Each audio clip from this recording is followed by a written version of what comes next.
Ladies and gentlemen, the President of the United States, accompanied by Deputy Attorney General Eric Holder, Commander David O'Malley, and Ms. Sherilyn Birdsong.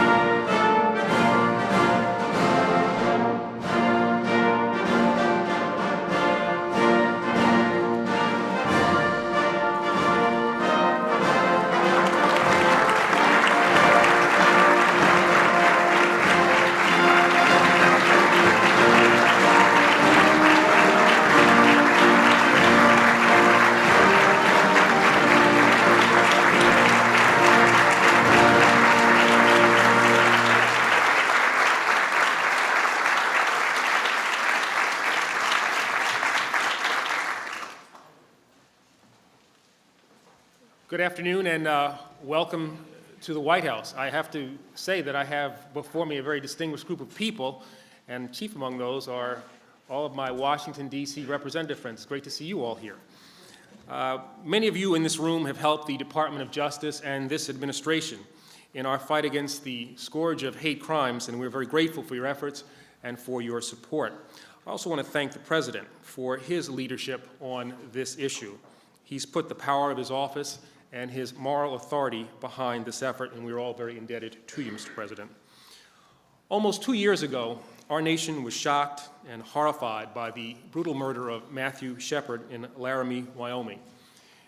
This young man was murdered because of his sexual orientation. Last year, over the 4th of July weekend, a young man linked to a white supremacist organization shot and killed 2 people because of the color of their skin. One victim was Ricky Birdsong, an African-American man who was doing nothing more than walking with his daughters near his home in Skokie, Illinois. Mr. Birdsong's wife is with us today. The other victim was Won Jun Yoon, a South Korean student at Indiana University who was shot outside of his church. Shortly after, and in another bias-related incident, another self-avowed white supremacist shot and killed a Filipino-American postal worker in Los Angeles. And he also shot and wounded several people at the North Valley Jewish Community Center, including several young children. Now, what these tragic events confirm is that hate is like a virus that still lurks in the body of our great nation. It can only be combated successfully when exposed and when dealt with, and we must deal with it. When attacks are initiated simply because the victims look different, practice a different faith, or have a different sexual orientation, America's most fundamental beliefs, our core values, are threatened. Such crimes represent an assault not just on the individual, but also on the community of which he or she is a part, and ultimately are an affront to the nation as a whole. And that is why a hate crime is different from other crimes not motivated by the same animus, and why we must take special steps to respond. America must finally be rid of this virus, and Congress must give us the tools to make this happen. As you know, for nearly 3 years, the Justice Department has had a comprehensive initiative against hate crimes, which has drawn on the collective talents of the U.S. attorneys around the country, our Civil Rights Division, FBI investigators, the Community Relations Service, grant officers, statistical analysts, and so many others. In a moment, the President will discuss 2 aspects of this problem on which we have been working: the underreporting of hate crime and our need for additional federal legislation. But as a career prosecutor, let me say just a few words about why the pending hate crime bill is so vitally important. The principal federal hate crime statute, which prohibits certain hate crimes committed on the basis of race, color, religion, or national origin, has 2 serious deficiencies. First, even in the most blatant cases of racial, ethnic, or religious violence, no federal jurisdiction exists unless the violence was committed because the victim engaged in one of 6 federally protected activities, such as voting or attending a public school.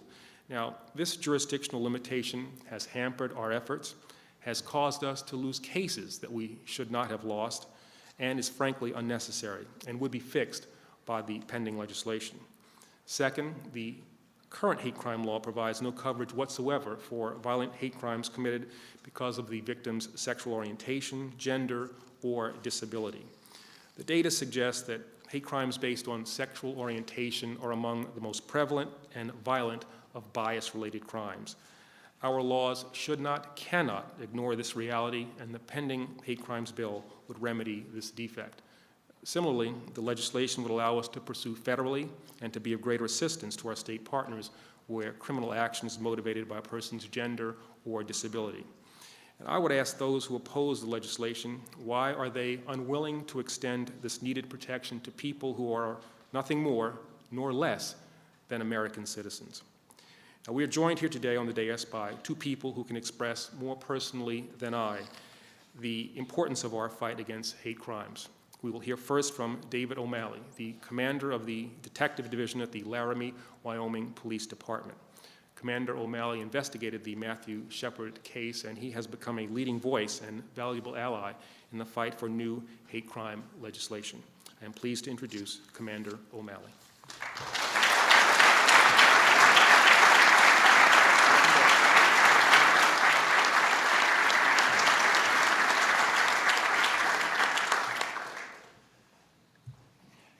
It's a great honor to have the opportunity to address you all here today.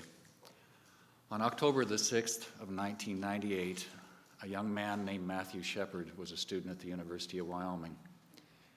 He was a loving son, brother, and a faithful friend. Matt was full of vitality and full of dreams and goals for his future. On October the 7th of 1998, those dreams and those goals were crushed at the hands of Aaron McKinney and Russell Henderson. On October the 6th of 1998, I too had the same belief as many people that all crime is hate crime. By October the 7th of 1998, I was thrust into a situation that I had to reevaluate myself and my attitudes towards what constitutes a hate crime and the profound impact that they have on everyone around them. A segment of our country still believes that Matt's death may have been a robbery gone wrong. By Aaron McKinney's own statement, Matthew gave up his wallet after only being struck one time. You see, Matt wasn't a real imposing sort. He stood 5 foot 2 inches tall. He weighed 105 pounds. The young man that discovered him tied to a fence in a field east of Laramie, and the first deputy who arrived on a scene thought that he was a young child. Matthew gave up his wallet after only being hit one time. What followed was a torturous ride through hell. To be tied to a fence, beaten, terrorized, and maimed by two men filled with hate. Robbery as a motive was exhausted early in that contact. It was the hatred that carried it on to finality.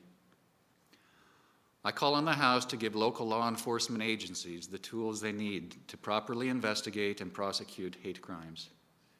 Yes, justice was served in the Shepard investigation, but the Albany County Sheriff's Department did have to furlough 5 deputies because of the costs associated with the investigation and the prosecution of Henderson and McKinney. If the Local Law Enforcement Enhancement Act were passed, this may never have happened. In my job as a police commander, as a police officer, there is nothing more satisfying and important to me than to be able to look into the eyes of family members of victims and say, we are doing all that we can do to help you in this situation.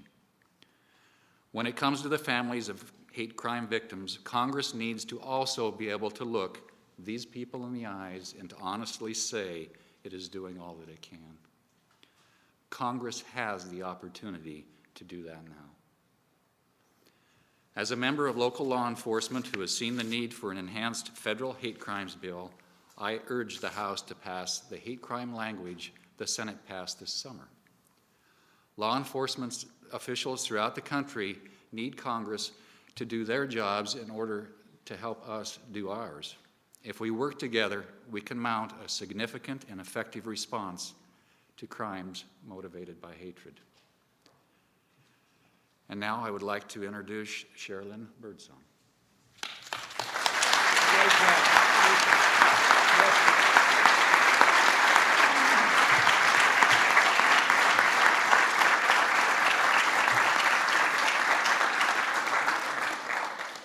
Good afternoon. It is an honor and a privilege for me to be here in the White House today. My story is that on July 2nd, 1999, my husband Ricky, of nearly 20 years, was fatally shot as he was jogging with our two youngest children 1 block from our home. He was the target of a 21-year-old white supremacist because of his race and the color of his skin. In an instant, my experience of the American dream became an American nightmare. Unfortunately, the tragedy that my family and I endured is becoming the American way. We are a diverse country. That means that no one is immune to the broad-based harm of such acts of hate. Hate crimes are evil. If we allow this evil to spread, I believe the negative impact will rock the very foundation of our society. So why am I here today? It has been said that the only thing necessary for the spread of evil is for good people to do nothing. Our elected legislators of this great nation today have an historic opportunity and responsibility to do good by including hate crimes legislation as part of the Department of Defense authorization bill. This will communicate the message that our government values human life. I pray that we take advantage of this opportunity.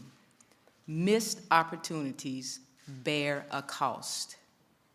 In this case, the cost is precious lives. I want to personally thank President Clinton and all of the senators and representatives who support hate crimes legislation. And I am hoping for a great celebration when it is passed.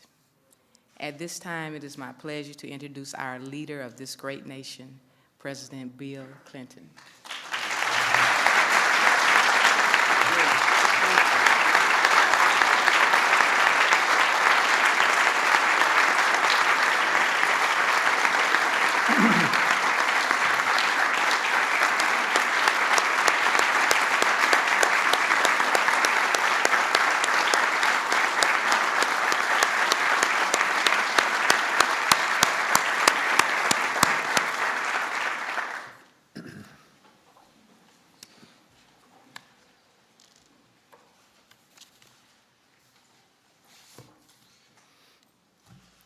Mr. Holder, thank you for your leadership. Commander O'Malley, thank you for coming back and for being the embodiment of someone who has changed his position on this and being courageous enough to say so. And Mrs. Birdsong, I cannot even imagine the courage it must take for you to have made this journey from your home to stand up in front of us to say what you have said. I thank your pastor for joining you here, and I think I speak for all of us and for all Americans. We thank you for trying to turn your pain into a positive gain for America. We thank you.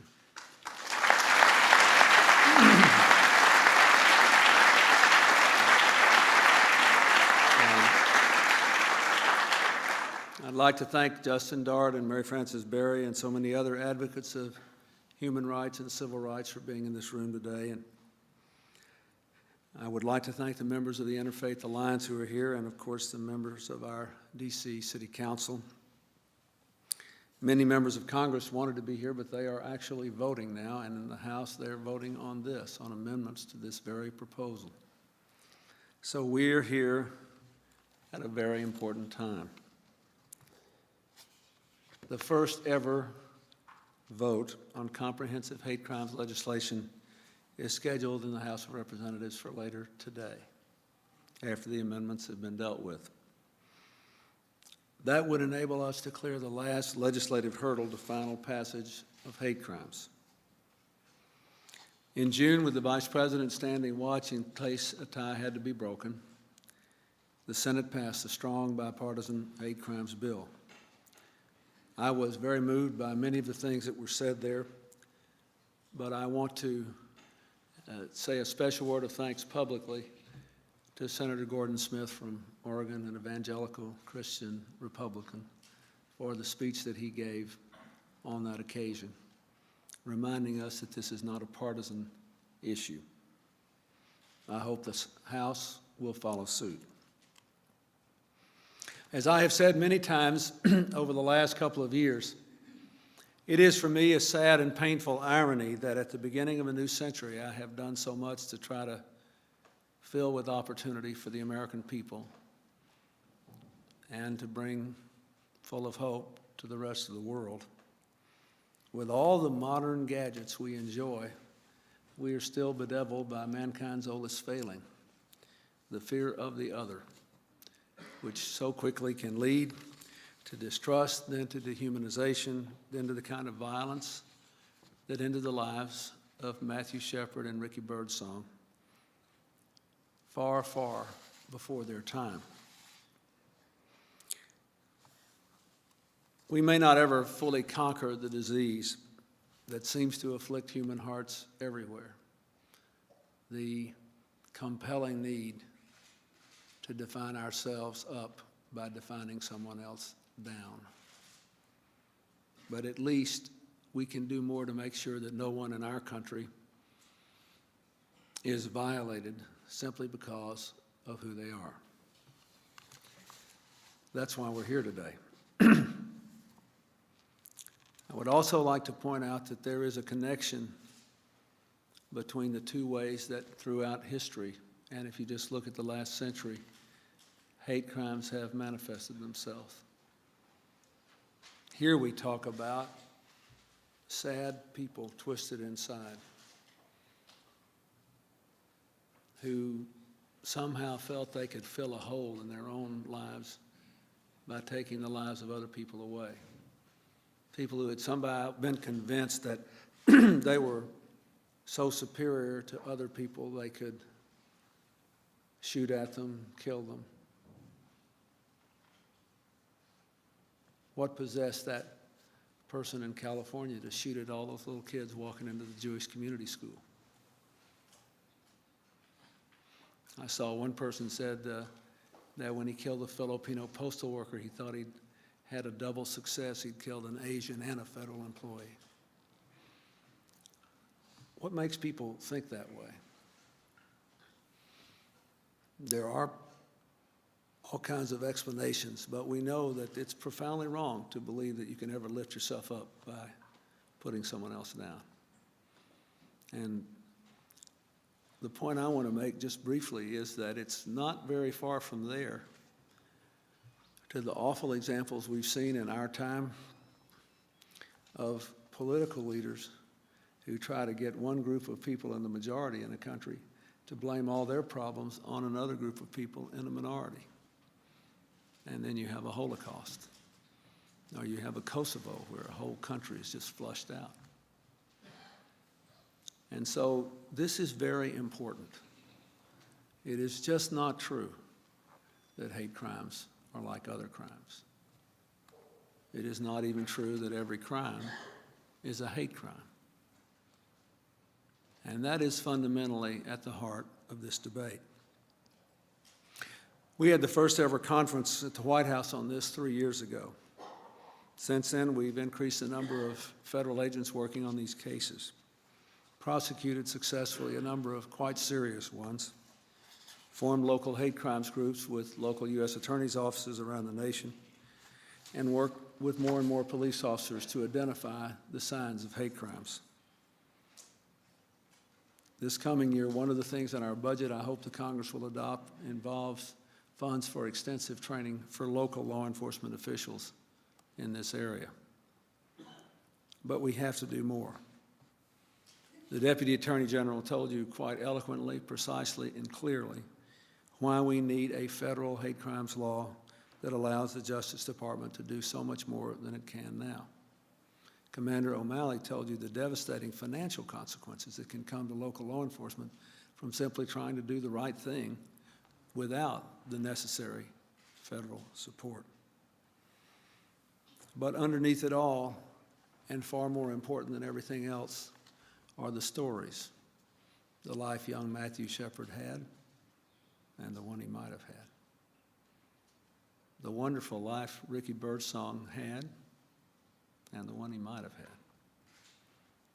Last year, or in 1998, that's the last year we have figures, there were, listen to this, 7,755 reported hate crimes. Nearly one every hour of every day. More importantly, we know this is only the tip of the iceberg. Today we have new evidence that confirms what many have long suspected, and that is that hate crimes are underreported.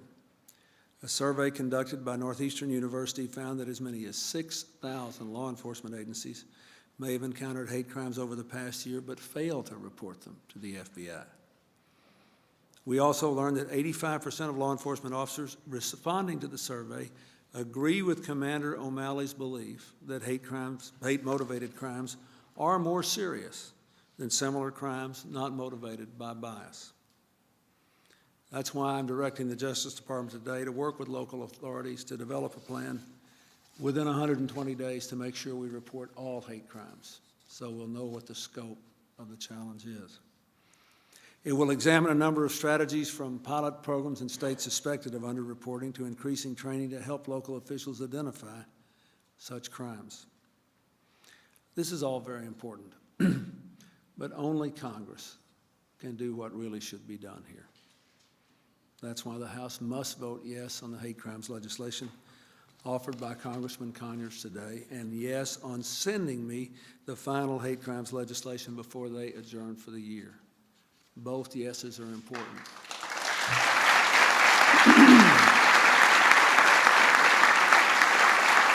Thank you.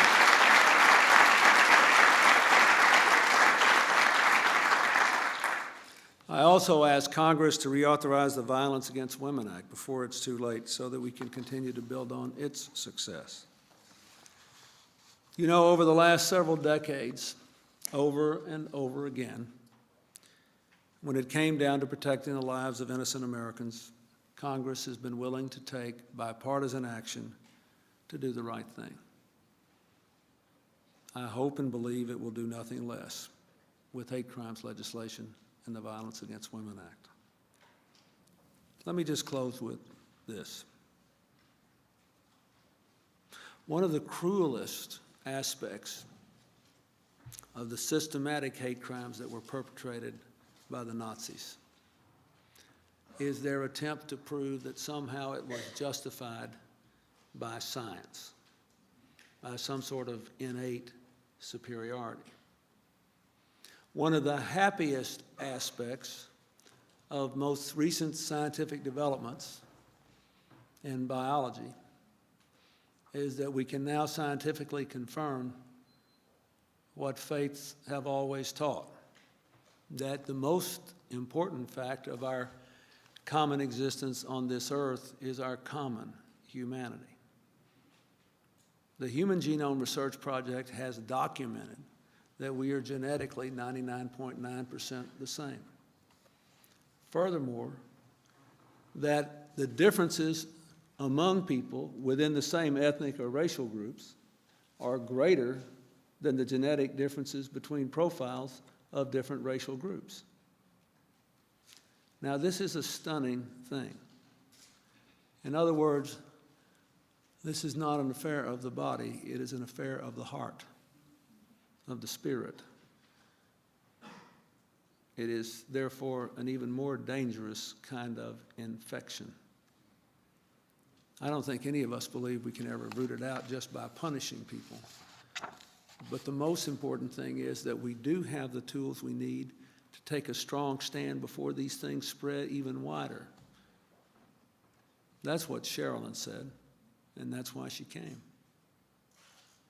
We've got a chance here to reaffirm America at its best.